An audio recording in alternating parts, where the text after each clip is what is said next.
King of Gods. By Fast Food Restaurant, Kabanata 85. Hiling. Zhao Feng. Ang tanong na ito ay walang kinalaman sa iyo. Si Master ay kumukuha ng mga henyo dahil mahal niya sila. Sa tingin mo ba may layunin ang Master na iyon? Galit na sigaw ni Nan Gongfan. Ang tanong ni Zhao Feng ay nagpakunot din ng mga kilay ni Beimoy at Feng Hanyo. Sa katunayan, ang tanong ni Zhao Feng ay hindi isang tanong tungkol sa paglilinang. Napagtanto din ni Zhao Feng na ang tanong na ito ay tila naliligaw. Ito ang unang pagkakataon na may nagtanong sa akin ng ganito. Bumalik sa normal ang ekspresyon ni Lord Guanzhen at sinulyapan niya si Zhao Feng. Sa level niya, halatang hindi siya magagalit sa ganoong bagay. Mabait talaga si Master. Napabuntong hininga si Nan Gongfan at ang iba pa. Mukhang hindi nagalit si Lord Guanzhen. Sa pamamagitan ng tanong ni Zhao Feng, lahat ng iba ay interesado rin. Si Feng Hanyo at Nan Gongfan ay lahat matalino, alam nila na si Lord Guanzhen ay hindi naghanap ng mga henyo dahil lang sa gusto niya, may layunin. Dahan-daang tumayo si Lord Guanzhen habang nasa likod ang kanyang mga kamay at bumantong hininga habang nakatingin sa langit.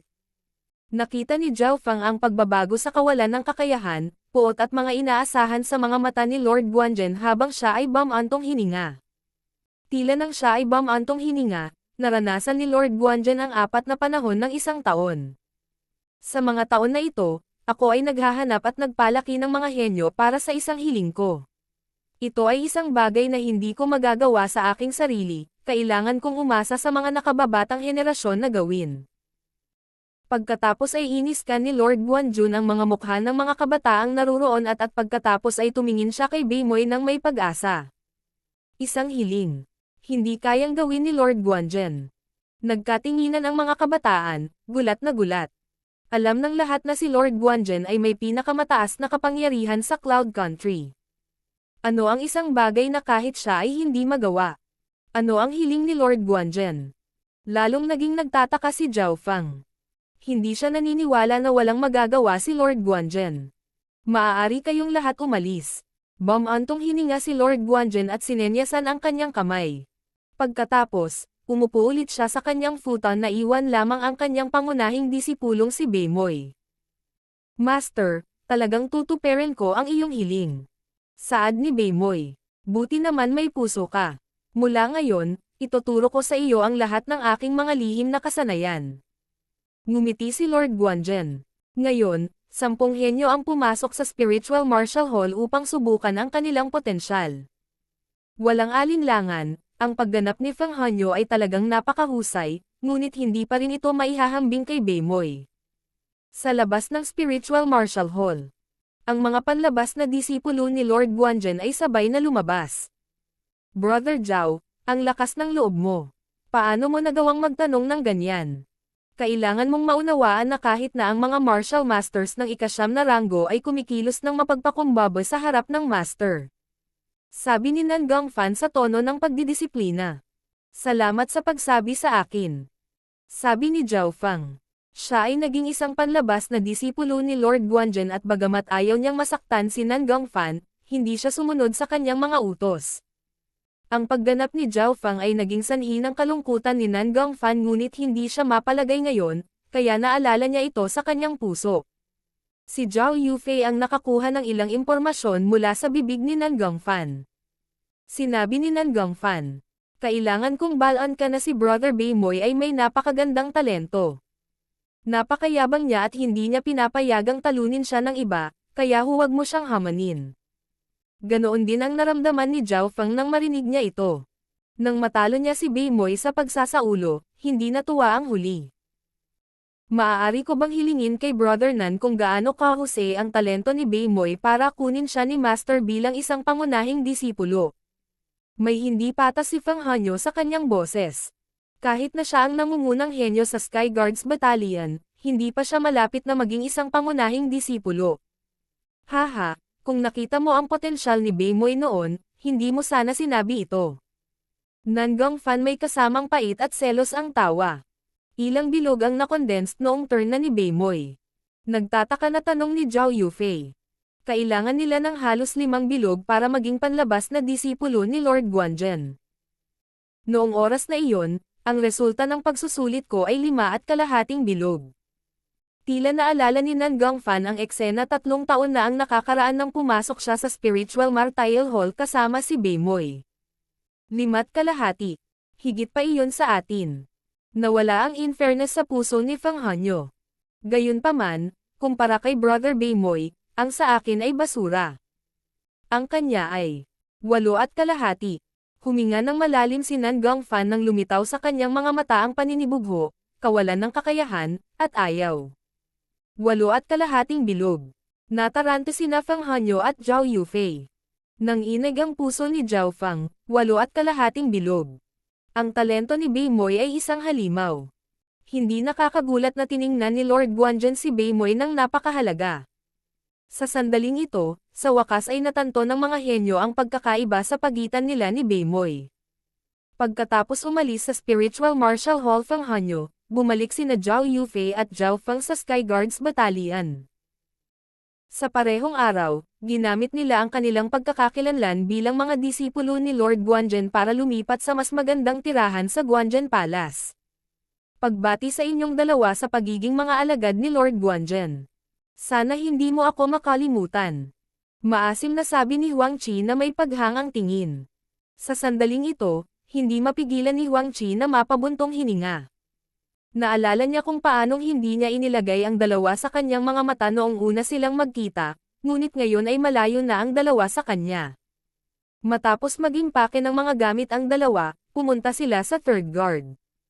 Ngayong lahat tayo ay nasa ilalim ng iisang master, maaari kang lumapit sa akin kung kailangan mo ng anumang tulong. Isang mahinang ngiti ang ibinigay ni third guard. Pwede ko bang tanungin ang pandulan ni brother?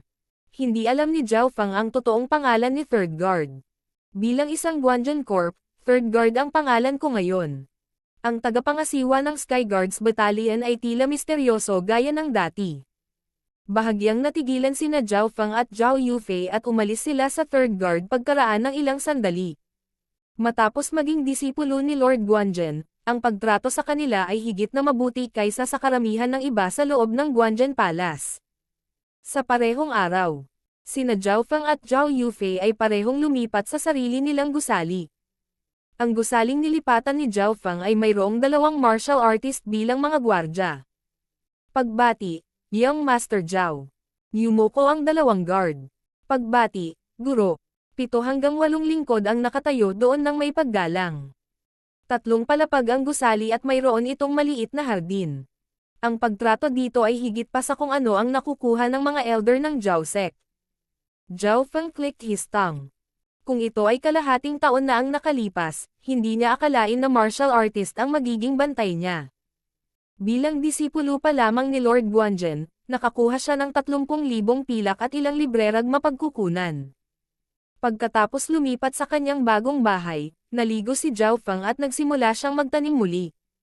Ang returning breath technique ay isang bagay na hindi siya tumigil sa pagsasanay. Pagkatapos ng pagsasanay, returning breath technique saglit, lumipat siya sa silver wall technique.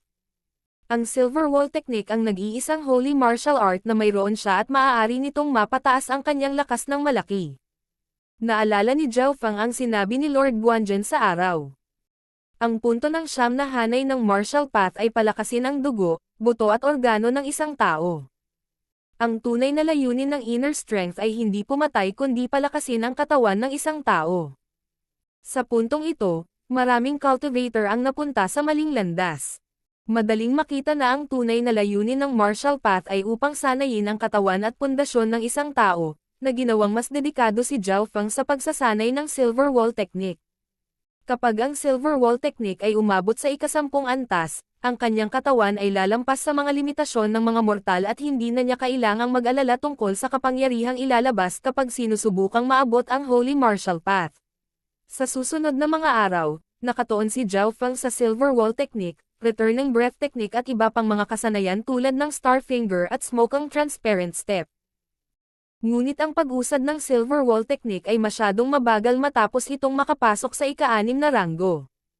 Hindi lamang iyon, ang body strengthening techniques ay nangangailangan ng oras at pagsisikap upang dahan-daang mabuo. Maaaring mapabilis ng mga mapagkukunan ang pag-unlad ng mga diskarte sa pagpapalakas ng katawan. Napaisip si Zhao Feng. Inayos niya ang kanyang mga gamit at nalaman niyang may 400,000 pilak sa kanyang mga bulsa. Tambak yan. Si Zhao Feng ay tumayo ng ilang segundo bago naalala na ang lahat ng mga bagay na ito ay nagmula sa mga bandido na kanyang napatay, lalo na ang ikapitong ranggo ng isa. Ang taong iyon lamang ang nagbigay sa kanya ng 200 hanggang 300,000 pilak. King of Gods, Kabanata 86. Pagpapalitan sa lungsod ng lalawigan. Pinigilan ni Zhao Feng ang kanyang pananabik habang hawak ang kanyang 200,000 pilak at umalis sa kanyang gusali. Hindi niya pinangarap na magkaroon ng ganoon kalaking pera noon pa man. Bumalik sa sekta ng Zhao, ang kanyang allowance ay 20 pilak lamang bawat buwan. Marahil ay makakabili ako ng maraming mapagkukunan upang matulungan ang aking silver wall technique. Naisip ni Zhao Feng. Hindi nagtagal, lumabas siya ng Guanzhen Palace, kung saan hindi pa niya napupuntahan. Ang laki ng lungsod ng lalawigan ay higit pa sa Sunfeather City. Ang mga cultivator at karwahe ay makikita sa lahat ng dako. Hindi na kailangan pang magtanong ni Zhao Feng ng direksyon ng palengke, sumabay siya sa agos at nakarating doon. Daan-daang metro ang layo, nakita niya ang isang tindahan na may karatolang Medicine Pavilion. Ang kapangyarihan sa likod ng Medicine Pavilion ay talagang malakas. May tindahan pa sila sa Province City. Nagliwanag sa tuwa ang mga mata ni Zhao Feng. Ilang beses na siyang nagpunta sa Medicine Pavilion noon sa Sunfeather City at alam niyang mataas ang kalidad ng mga paninda nila doon. 3 Forest Moonlight Grass, Precious Snow Jade Marrow, Bone Connecting Peel, Final 7 Poisonous Snake Guts. Si Zhao Feng ay nahihilo sa pamamagitan lamang ng pagtingin sa iba't ibang item. Shua! Shua! Binuksan ni Zhao Feng ang kanyang kaliwang mata at iniskan niya ang lahat ng item. Sa isang iglap, kabisado na niya ang lahat ng pangalan, anyo at paglalarawan. Ang libu-libong pildores, gamot, at mapagkukunan ay aabutin ng isang martial learner ng mga taon upang kabisaduhin, ngunit gumamit lamang si Zhao Feng ng ilang mga hininga upang itatak ang mga ito sa kanyang isipan. Pagkatapos ay ipinikit niya ang kanyang mga mata at iniskan ang mga bagay sa kanyang ulo upang subukang hanapin ang kailangan niya. May kailangan ka ba? Lumapit ang isang martial learner at magalang na nagsalita. Naramdaman niya na ang aura ni Zhao Feng ay mas malakas kaysa sa iba. Hindi nagtagal ay sinabi ni Zhao Feng. 3 pakete ng Bone Strength Eneng Powder, 3 Blood Condensing Body Strength Eneng Pills, 3 Chi Storage Pills at isang Sun Gathering Pill. Agad siyang tumawag ng 4 na gamit. Nanginginig na nagtanong ang martial learner. Sigurado ka bang gusto mo ang mga ito? Bone Strength Eneng Powder, isa sa mga pinakamahusay na mapagkukunan upang matulungan ang mga diskarte sa pagpapalakas ng katawan ay nagkakahalaga ng humigit kumulang 39,000 pilak bawat pakete. Bulalas ng isang malapit na cultivator. Humiling si Zhao Feng ng 3 ng sabay-sabay. Munting kaibigan, sigurado ka bang hindi ka nagbibiro? Lumapit ang isang nasa katanghaliang gulang na Peel Master at pinakawalan ang kanyang pang-anim na aura. Mao Peel Master. Ang mga kalapit na gumagawa ng tableta at mga nag-aaral ay tumingin sa kanya ng may paggalang.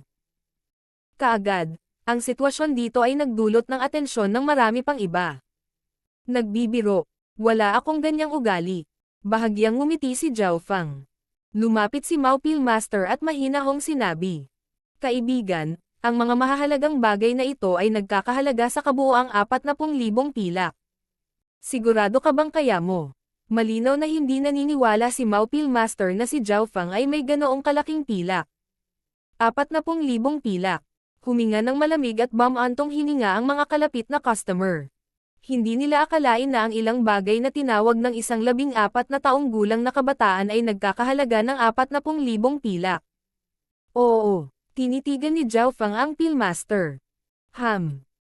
Lumitaw ang galit sa mukha ni Mao Peel Master dahil kung talagang binili ito ni Zhao Feng, lalabas ang mataas na antas ng Medicine Pavilion. Bagamat hindi sumigaw si Mao Peel Master, lumawak ang kanyang pang-anim na ranggo na aura. Sa tingin mo ba wala akong karapatang gawin iyon? Malamig na sabi ni Zhao Feng habang ang isang magulong inner strength ay pinakawalan mula sa kanya. Kaagad, tila nag-freeze ang hangin at ang mga customer sa malapit ay nakaramdam ng pagka-suffocate. Nanigas si Maupil Master at naramdaman niyang pinigilan ang kanyang inner strength. Sa kabutihang palad, ang aura ay tumagal lamang ng 1 segundo bago nawala. Bukod sa kalapit na 7 hanggang 8 tao, walang ibang nakadama. Ano ang nangyayari? Ang isang pill learner ay hindi man lang alam kung ano ang nangyari. Lumalabas ang malamig na pawis sa likod ng Maupil Masters. Pakisunod mo ako sa ikalawang palapag. Ayon sa mga alituntunin ng Medicine Pavilion, kung 20,000 pilak na halaga ng mga kalakal ang ipapalit, kailangan nilang pumunta sa ikalawang palapag. Ang pagbabago sa ugali ni Maupil Master ay naging dahilan ng pag-usisa ng ilang tao, ngunit may ilan na naramdaman ang malakas na aura na dumating at nawala sa isang iglap. Martial Master. Mapait na bulong ng isang cultivator ng ika-5 ranggo sa kanyang sarili. Pero dahil masyadong mahina ang boses niya, walang ibang nakarinig sa kanya. Ang mga nakakaalam ng katotohanan ay nabigla, na para bang nawala ang kanilang mga kaluluwa. Tumingin ng malalim si Maupil Master kay Zhao Feng pagkatapos ay itinaas ang kanyang kamay. Hindi pa siya nakakita ng ganitong batang martial master. Kapag ang isa ay naging isang martial master, sila ay titingalain ng mga martial learners at martial artists. Ang mga martial masters ay hindi lamang mga simbolo ng kapangyarihan, sila ay mga simbolo din ng katayuan. Ngunit ang kabataang ito na 14 na taong gulang pa lamang ay umabot na sa antas na ito. Hindi na kailangan, abala ako. Magpalat ka na lang dito. Umiling si Zhao Feng. Dahil dito, bahagyang naging awkward si Maupil Master, ngunit hindi niya ito kayang labanan, kaya kinailangan niyang magpalat dito. Bone Strength Eneng Powder, 39,000 ang isang pakete, 3 pakete. 117,000 pilak. Blood Condensing Pills isang tableta 32,000 pilak, 3 tableta. 76,000 pilak. Cheese Storage Pills isang pil 44,000 pilak, 2 tableta. 88,000 pilak. Sun Gathering Pill 80,000 pilak bawat isa. Ang lahat ay umabot sa kabuuang 381 pilak. Inihayag ni Maupil Master. 381,000 pilak. Nakahinga ng maluwag ang mga kalapit na customer. Kailangang malaman ng isa na ang isang buong nakamamatay na hayop ay nagkakahalaga lamang ng 30,000 pilak at kailangan nilang ipagsapalaran ang kanilang mga buhay at pumunta sa kailaliman ng Sky Cloud Forest upang magawa ito. Kahit ang Martial Masters ay hindi maglalakas loob na pumasok sa kailaliman ng Sky Cloud Forest. Narito ang pilak. Kinuha ni Zhao Feng ang isang makapal na tumpok ng pilak at inilagay ito sa ibabaw ng bangko. Tama ang numero. Maaaring kumpirmahin ni Maupil Master kung ito ay legal o hindi sa pamamagitan ng pagtingin kung mayroong selyo ng 13 bansang kasunduan. Kasama sa 13 country pact ang Cloud Country at ang Maple Fire Country. Ang kasunduang ito ay tinatawag ding Sky Cloud 13 Country Pact at lahat sila ay gumamit ng parehong mga pera para sa mas madaling pangangalakal. Hindi nagtagal, pumunta si Maupil Master at 2 iba pa para kunin ang gusto ni Zhao Feng. Bone Strength Eneng Powder. 3 pakete, Blood Condensing Pills. 3 tableta, Cheese Storage Pills. 2 tableta, Sun Gathering Pill. 1 tableta. Kinumpirma ni Zhao Feng na walang mali. Ang kabataang ito ay maaaring kumuha ng ganoong dami ng pera. Kumislap ang mga mata ng ilang cultivator sa Medicine Pavilion. Sinundan pa siya ng 2 ng may malamlam na mukha. Hindi nila alam ang totoong cultivation ni Zhao Feng. Maupil Master, ang customer na iyon. Nakita ng isang pill learner na may mali. Ang kaligtasan ng customer sa labas ng Medicine Pavilion ay walang kinalaman sa atin. Bukod doon, ang paglilinang at background ng customer na ito. Hindi nag-alala si Maupil Master para kay Zhao Feng. Ang isang 14 na taong gulang na martial master ay dapat magkaroon ng isang malakas na background. Sa sandaling lumabas si Zhao Feng sa pavilion, naramdaman niya ang 2 tao na sumusunod sa kanya. Isang malamig na tawa ang ibinigay niya, ngunit hindi niya ito inabala. Bilang disipulo ni Lord Guanzhen, halos lahat ng gusto niya ay magagawa niya sa Guanzhen Province dahil ang kanyang amo ang overlord dito. Young Master. Sa sandaling pumasok si Zhao Feng sa Guanzhen Palace, ang head guard ng ika-6 na ranggo ay lumapit at binati siya. Magalang na tumayo ang 8 martial artist kabilang ang head guard. Marahil ay hindi alam ng mga normal na gwardya ang background ni Zhao Feng, ngunit may ilang koneksyon ang head guard at alam niya ang pagkakakilanlan ni Zhao Feng. Guanzhen Palace. Tumalon ang 2 sumusunod sa likod niya. Teng! Teng! Agad na huminto ang mga yapak nila. Lalo silang nawalan ng pag-asa nang makita nilang magalang na binati ng head guard si Zhao Feng. Guanzhen Palace. Kinokontrol ng napakalaking lungsod na ito ang 12 iba pang mga lungsod at ang mga maaaring tawaging Young Master ay dapat na may koneksyon sa taong iyon. Sa pag-iisip hanggang dito, lumalabas ang malamig na pawis sa 2 martial artist.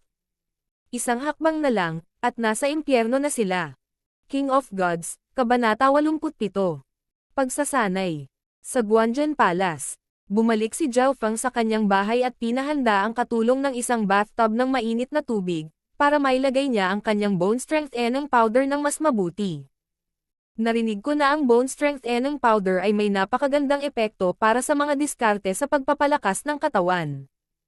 Iniisip ko kung ito ay magagamit para sa aking silver wall technique. Nagsimulang magbabad si Zhao Feng sa tubig ng gamot.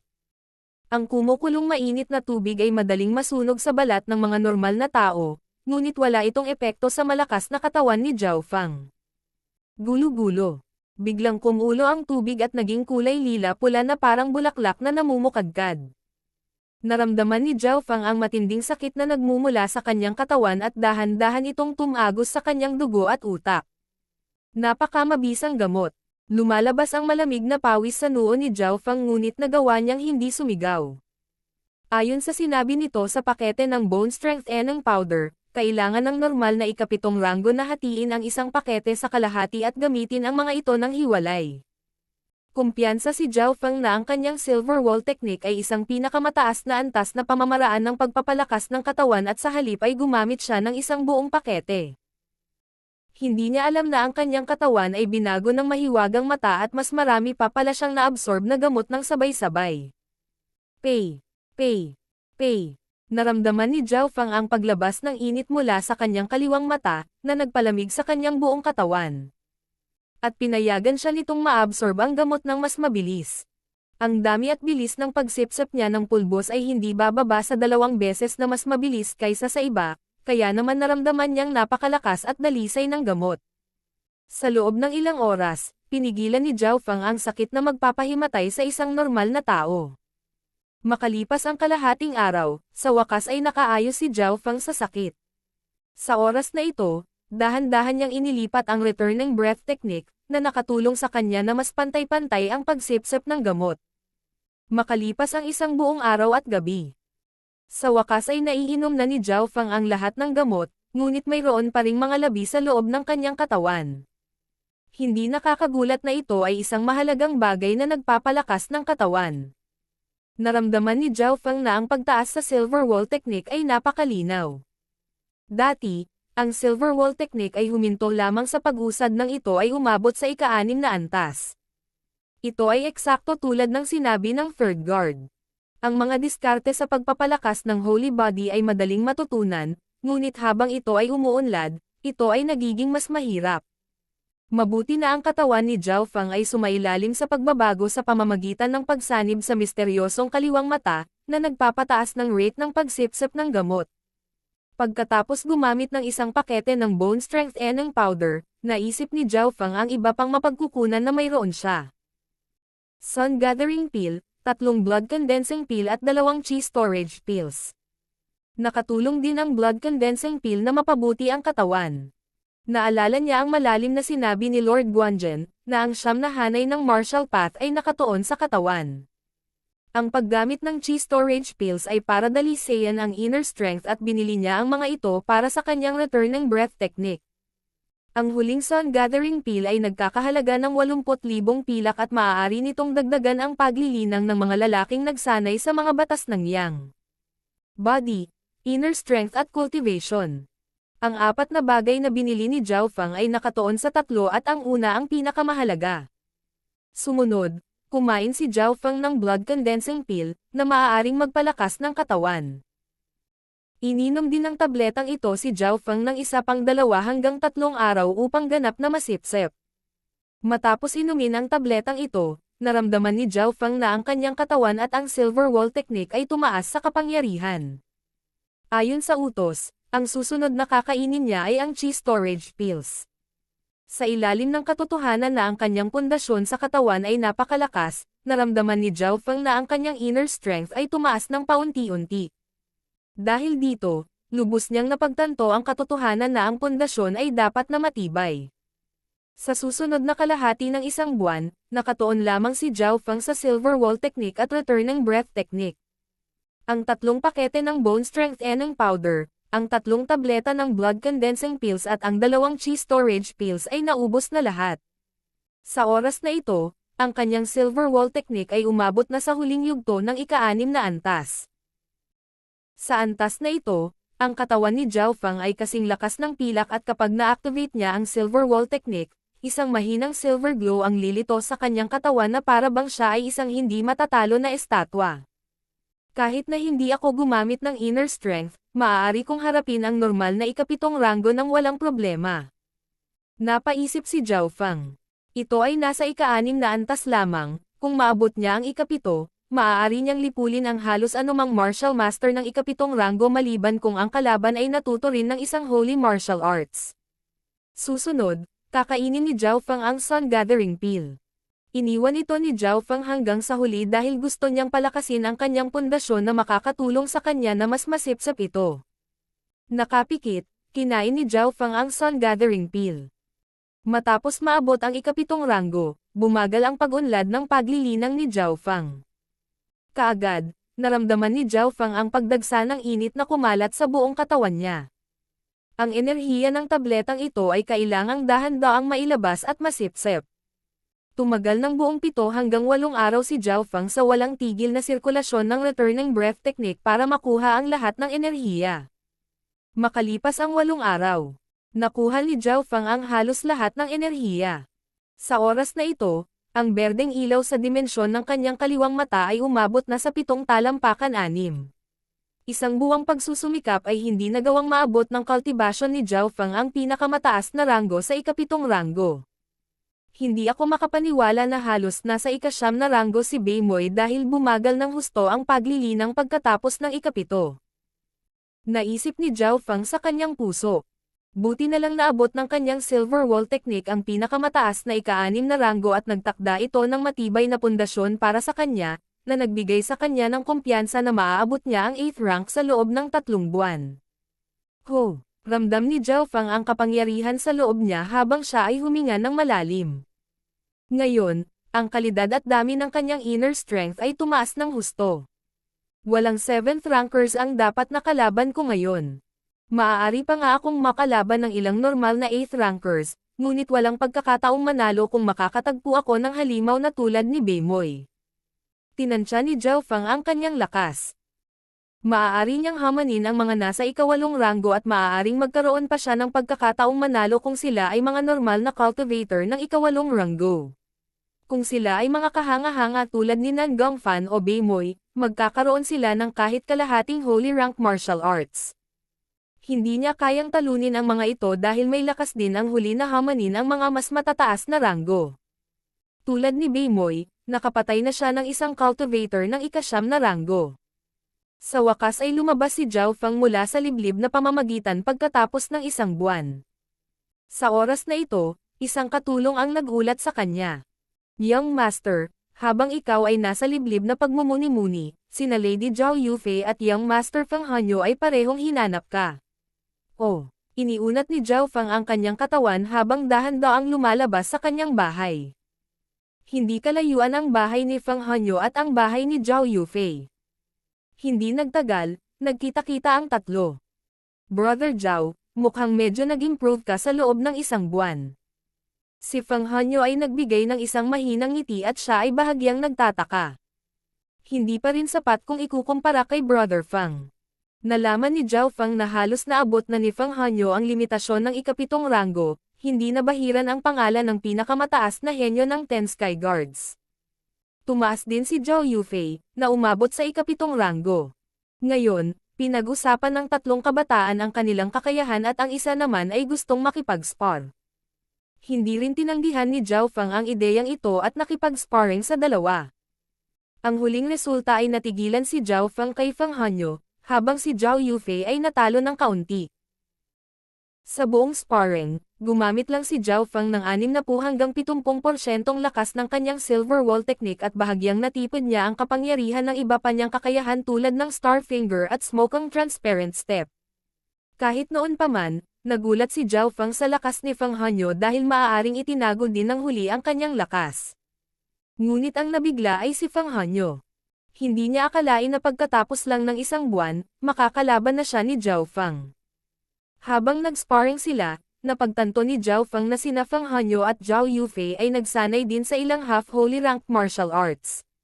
Bilang mga disipulo ni Lord Guanzhen, maaari tayong pumunta sa Treasury Hall at pumili ng kabuuang 10 kalahating holy martial arts. Sinabi sa kanya ni Feng Hanyo. Ang balitang ito ay nagpalundag kay Zhao Feng sa tuwa. Kaya pala parang hindi inilagay ni Third Guard at Beimoy ang kalahating holy martial arts sa kanilang mga mata. Ang kalamangan na natamo nila sa pagiging disipulo ni Lord Guanzhen ay masyadong malaki. Nagpa siya si Zhao Feng na pumunta sa Treasury Hall kapag may oras siya. Oo, nakalimutan kong sabihin sa iyo na inimbitahan tayo ni Nan Gongfan na makipag-spar sa isa't isa sa loob ng 3 araw at naroon din si Beimoy. Sabi ni Feng Hanyo. King of Gods, Kabanata 88. Unang sparring. Inaasahan ni Zhao Feng ang sparring dahil hindi niya alam kung gaano kalakas ang iba. May 2 hanggang 3 araw pa ang natitira hanggang noon at bago ito, kailangan ni Zhao Feng na pumunta sa Treasury Hall. Ang Treasury Hall ay nagtataglay ng maraming libro kabilang ang mga libro sa kasaysayan, medisina at martial arts. Ang mga libro dito ay napakabihirang. Ngunit ang pagiging alagad ni Lord Guanzhen.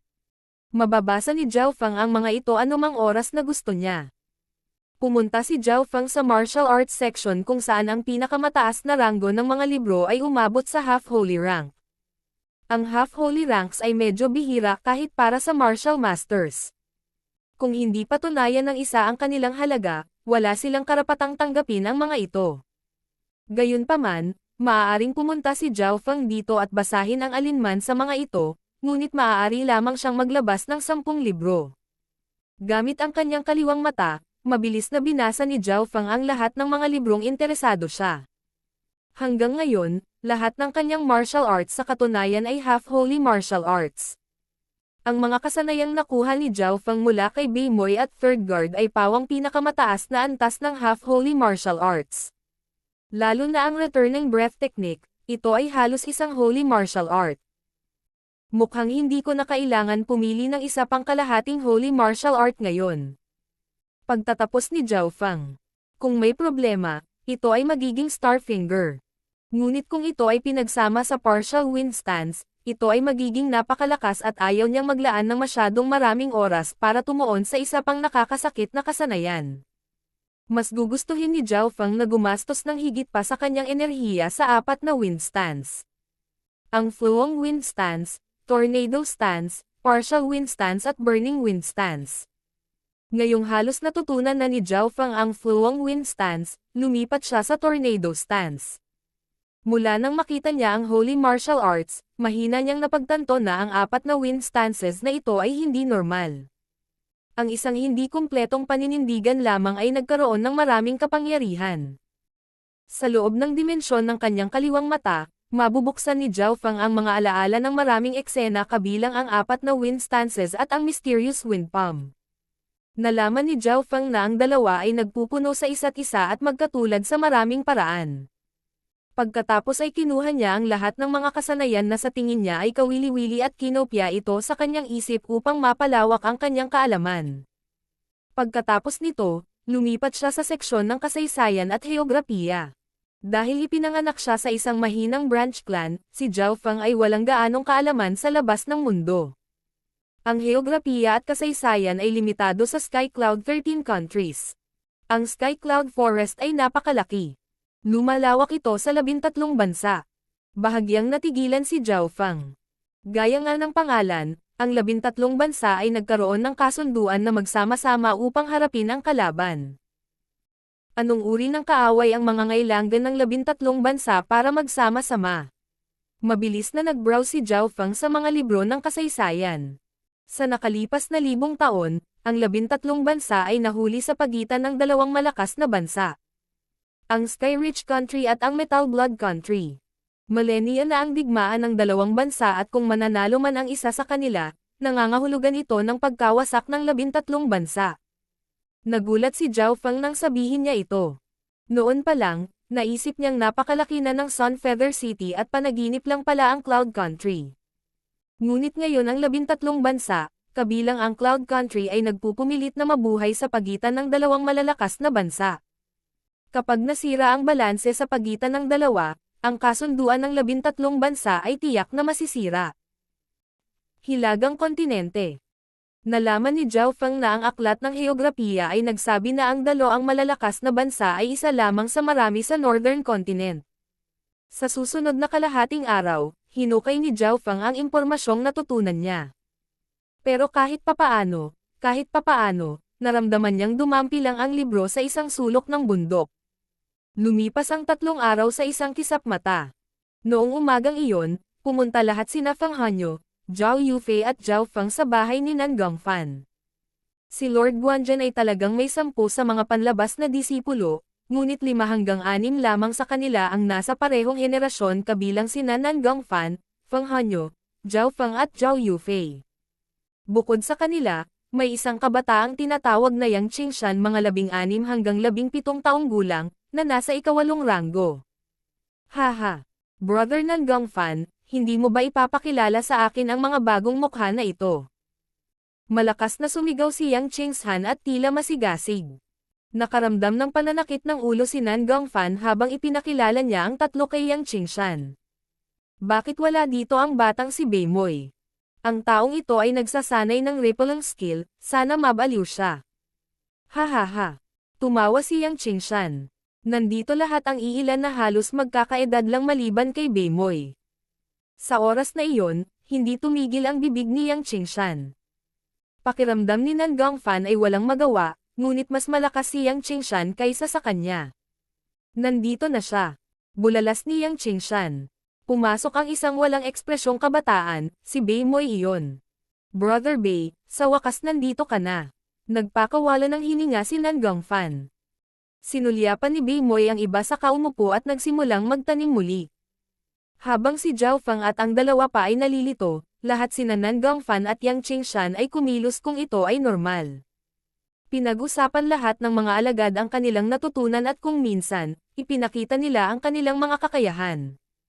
Sa gitna nito, pangunahin ay sina Nan Gongfan at Yang Qingshan ang nag-uusap, habang paminsan-minsan ay pumapasok ang 3 pa. Para naman kay Beimoy, para siyang isang bloke ng kahoy na nakaupo lang at nagtanim. Hindi nagtagal, nagpa siya ang mga kabataan na mag-spar. Sino ang gustong makipaglaro sa akin? Masiglang sabi ni Yang Qingshan. Gagawin ko. Naglakad si Feng Hanyo at hinarap si Yang Qingshan at pinigilan ng huli ang sarili sa pinakamataas na ika-7 ranggo. Nagsagupaan ang 2 figure sa isang maliit na lugar. Mountain Striking Stance. Biglang gumamit si Yang Qingshan ng Holy Martial Art at itinulak ang palad, na naging sanhi ng pag-alon ng hangin. Heavenly Illusion Stance. Ginamit ni Feng Hanyo ang kanyang hindi kumpletong Holy Martial Art at kaagad, ang kanyang figure ay naging parang buwan, malabo at mabilis, ngunit pinilit pa rin siya ni Yang Qingshan. Makalipas ang 20 galaw, si Feng Hanyo ay pinagpapawisan at ito ay kasama ni Yang Qingshan na pinipigilan ang kanyang paglilinang. Pagkatapos noon, umakyat si Zhao Yufei at nakipagpalitan ng ilang galaw kay Yang Qingshan na pinipigilan din ng huli ang kanyang cultivation sa kanyang level. Bagamat mas mahusay ang performance ni Zhao Yufei kaysa sa inaasahan, natalo pa rin siya ng 30 galaw mamaya. Si Yang Qingshan ay nagsanay ng maraming half-holy martial arts sa isang mataas na antas at tila mayroon din siyang kompletong holy martial arts. Matapos matalo sina Feng Hanyo at Zhao Yufei, turn na ni Zhao Feng. Ako naman. Tumayo si Zhao Feng.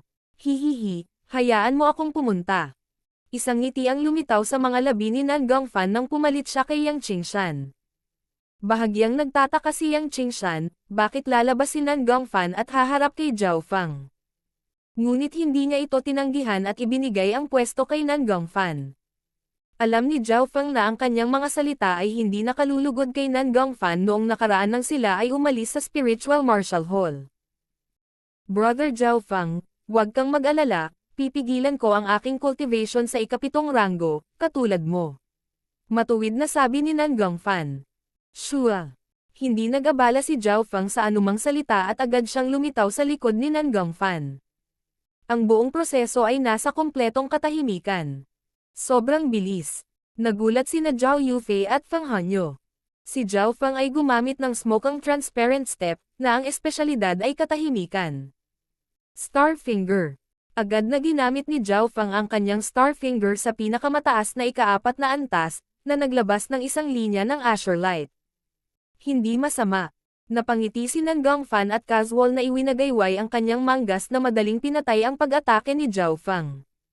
Napaka hindi sinasadya. Si Zhao Fang ay napuno ng solemna. Ang kalaban ay malamang na nagsanay ng isang holy martial art na maaaring agad na sirain ang kanyang Star Finger. Matapos malutas ang pag-atake, pagkatapos ay itinulak ni Nan Gongfan ang kanyang palad at nagpadala ng mga bilog ng puting hangin kay Zhao Fang. Nais ng huli na umiwas, ngunit naramdaman niyang may pumipigil sa kanya. Sa gitna, sinipsip ni Nan Gongfan ang lahat ng dumi, dahon at sanga. Zizi, ang godly suction force ni Brother Nan Gongfan ay tila bumuti muli. Tumawa si Yang Qingshan. One-line Star Finger. Si Zhao Fang ay tumulak pasulong sa halip na umatras at gumamit ng puwersa ng paghila, agad niyang ginamit ang pamatay na galaw ng Star Finger. Tung, tung, tung. Ang daliri ni Zhao Fang ay paulit-ulit na sinaksak at nagpadala ito ng mga sinag ng magandang Azure na liwanag. Ang kapangyarihan ay talagang malakas ngunit walang epekto laban sa akin. Tumawa si Nan Gongfan habang nakatayo sa parehong lugar at nag-swipe ng kanyang mga kamay. Ho, ho, nagsimulang umikot ang mga layer ng white air wave sa katawan ni Nan Gongfan. Kapag umabot sa kanya ang mga pag-atake ni Zhao Fang, ang kapangyarihan ay bababa at tuluyang mawawala. Paanong si Zhao Fang ay lumubog sa isang mapanganib na sitwasyon? Flowing Wind Stance. Ang figure ni Zhao Fang ay biglang sumanib sa mga layer ng puting hangin at tila kaysa siya nito. One-line Star Finger. Ang mga pag-atake ni Zhao Fang ay tila umaasa sa hangin. Maaaring lutisin ng brat na ito ang aking holy martial art. Sa wakas ay nagbago ang ekspresyon ni Nan Gongfan.